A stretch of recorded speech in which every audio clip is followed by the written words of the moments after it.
Hey everybody, welcome back to Rickhouse Reviews. As always, it is Ryan. I am Doug.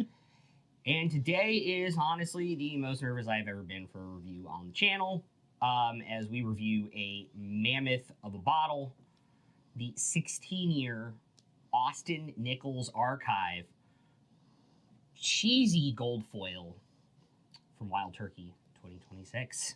This time on Rickhouse Reviews.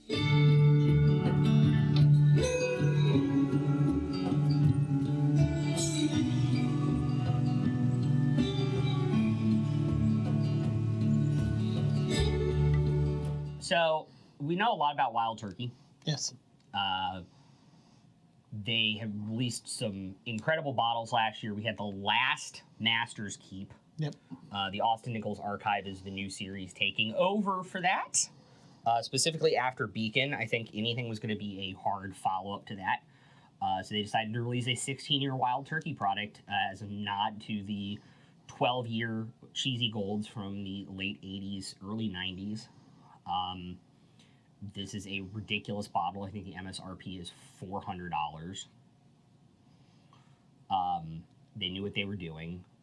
Secondary is like $850 to $900 right now. And today we get to review it. And it's going to be a lot of fun. As usual, we have our archive that we love. Aroma, flavor, finish are all 30 points now to make it a whole lot easier. And then buy again, recommend 5 points apiece. But before we keep going, we really love your assistance by keeping our channel moving along. Feel free to like, subscribe, hit that notification bell. Let us know what you think. Comment down below. And of course, we look forward to reviewing all those comments that we've had in the past, future, and present. And of course, if you've had your chance to try this, give us your review and your numbers in the comments below. Or drop your favorite Master's Keep, as we know the series is now donezo. Yeah, this is gonna be crazy. I'm excited. I'm nervous. You ready? I'm scared, man. But cheers. Salud. Salud.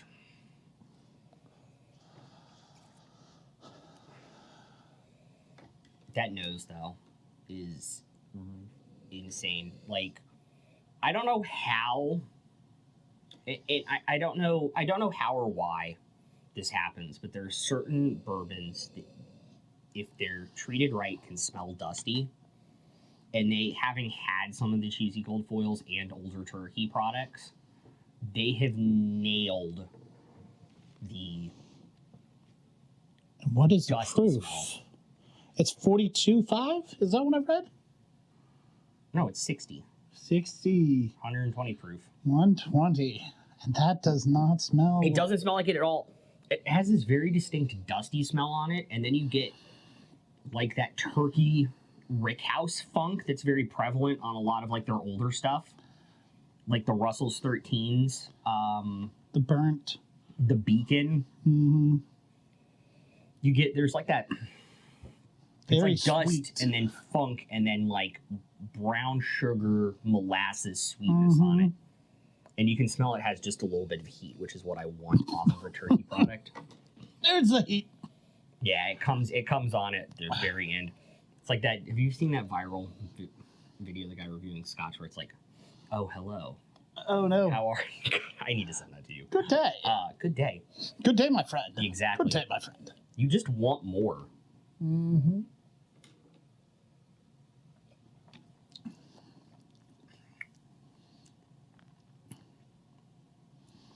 Nice. Easy. Very smooth. Has a burn. Everything about a bourbon. That tastes like, and if you're privileged enough to be able to have Dusties or have friends with Dusties, that tastes like Old Turkey to me. Yes. That tastes like 80s turkey. And I'm not talking about the 12 years, I'm talking about something like the 8 years and some of that. It has that profile of, it has this very muted oak note on the front that almost has like, I hate to say it, but it tastes like your grandparents' basement. A little bit. Kind of, but it's like that good funk. Mm-hmm. And then it has that sweetness, and then it has like that cinnamon heat Yes. that you get on like 101. it's in a complete package. Yes. But then it kind of fades, the palate kind of fades off into the finish too quickly, I feel like. A little bit, but I feel like that burn is my favorite part of this guy. Mm-hmm. And you also get like that mouth dryness, and like you feel it in your cheeks like you're drinking a dusty bourbon. Like, you know, they wanted the flavor profile to match those old 12 years. And I think they hit the nail. I think they hit the nail on the head. Right. All right. I'm seeing what you're putting down. I think this was easy for me.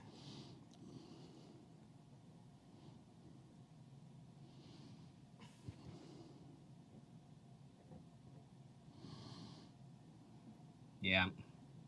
Cool. I can do some quick math. I would like to propose we start at the start like normal.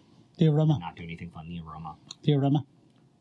That is in the top 3 favorite smells of bourbon I've ever had in my life. Without a shadow of a doubt. But I don't think it's perfect. I almost want to give it the perfect, but I do too. And I'm knocking 1 point off for 2 different things. I think there's a little bit too much of a dusty note, kind of covering up some of the sweetness. Okay. And I want to be able to smell a little bit more of the proof that's on the bourbon at 120. I don't like too much acetone or like alcohol smell, as we've talked about many times on the channel, but like between those two things, and that's why I have it at a 28 out of 30. 29 out of 30? 28 out of 30. 28 out of 30. Well, I followed through with you. I had to give it a few notes drop, but the sweetness of that nose just bleeds through in such a prominent way and a positive light. And so, 28 out of 30 is the aroma. The flavor, I thought, was the second best part. I thought it did an incredible job creating a story as you got the oak, you got the dusty, you got the old-fashioned 101 cinnamon hit, and then just a subtle burn on the finish. But that's where I had to knock it. I wanted more even, and even though it's extremely smooth, I wanted it more evenly versed across the tongue and the palate. So 28 out of 30. I thought it was the best part of the bourbon. I gave it a 29 out of 30. It was exactly what I was expecting this bottle to taste like, and even a little bit better. Excellent. And it kind of hit every single note I wanted it to hit, but I felt like it rushed through everything. But that's like a minor complaint to how good this actually tastes. Yes. I saw somebody say that this was like Beacon cranked up. Okay. And I can see that because it has more of the dusty note. It has more of like that older Rickhouse funk. And that really comes through on the flavor. I think like that's where those two bourbons are the closest if you want to compare the two. Right. Which is why Beacon ended up in our end of the year review last year. Finally getting into the finish. I'm gonna let you go first on that. That was my favorite part. I really loved the nuance of having that 101 cinnamon burn as like just if it wasn't even supposed to be crafted that way, and my palate, it allowed it to just simmer and create a memory of it and created that nice burn. I thought it was the best part for me, myself, and I. So I gave it a 29 out of 30. I really liked it. I gave it a 28 out of 30. I really, really liked the smooth, oaky, not too sweet, not too dry finish that had just enough of the 101 burn that you know it's turkey. Yes. That you know it's like a dusty or an older turkey. And I absolutely loved that. I thought it's still on my tongue. It's still delicious. Like it's just sitting there, like that oaky note is sitting there. Yep. It's phenomenal. But not quite perfect. Right.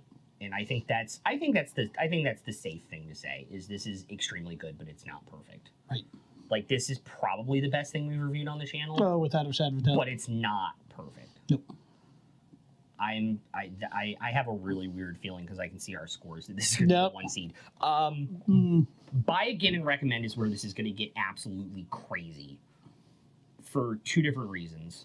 Let's start with buy again What did you give it for score? I gave it 4 out of 5 because I felt like if I myself, you, ourselves, we could find a secondary bottle of it, easily would buy it again. Yeah, I would. I would try and put together the same 5 to get a second bottle. Because spoiler, we split this because of secondary price. I gave it a 5 out of 5. I want a backup bottle of this. I don't care if we have to split it and share it and keep it in a cool, safe place for 5 years before we decide to open it up. There you go. I want a backup bottle of this. If I can find one for lower secondary or MSRP somehow, luckily, fingers crossed, they drop in Virginia. There you go. It's definitely an easy pickup for me. It's just phenomenal. You know, if they continue doing these, like the Masters keeps, 5-10 years from now, being able to pull it out and have a fresh bottle, do a vertical of all of the releases, would be very, very cool to do. And that's why I put it there. Now, I'm going to say my score, and then you can say your score and we can talk about it. I am going to go for a 0 on recommend. Kind of understand. I kept it as a 1 on recommend just because this is going to be harder to find. It's going to be secondary market, higher price for a bottle that is very unique, very absolutely majestic with the housing, the colors, the story, the nuance, and of course, it's a new package element that has been re-released for the first time in a long time, but it's a 16-year, guys. So knowing that with the 16-year price, it's hard for me to truthfully recommend it to anybody outside of huge fanatics. Like, if you're I don't want to say tater because it's the wrong word, a high-end collector and enthusiast, because I do know a couple of people like that.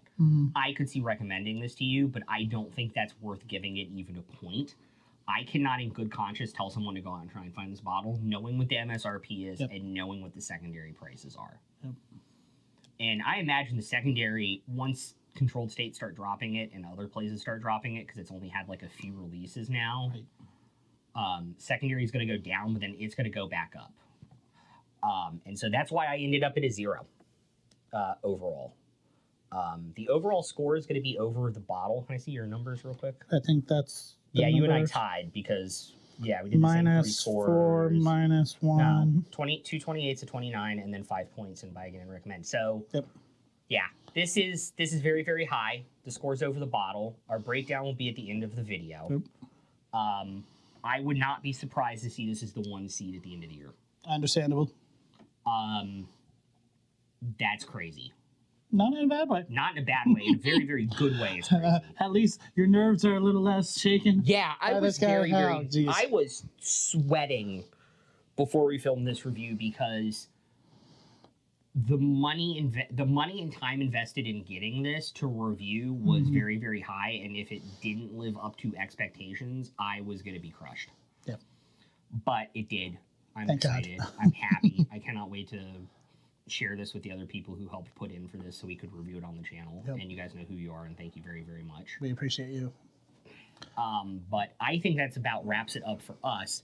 Before you go, if you guys really want to help the channel, the best thing you can do is engage the algorithm. Click that like button, comment down below, especially if you've had this, and tell us your score using our algorithm. I'm very interested in that. Subscribe and ring that notification bell to get notified every time we post a review, and share this video with all of your bourbon-loving guys, gals, and non-binary pals. So with that, for Rick House Reviews, I'm Ryan. I'm Doug. And we will see you guys next time. Peace out, y'all.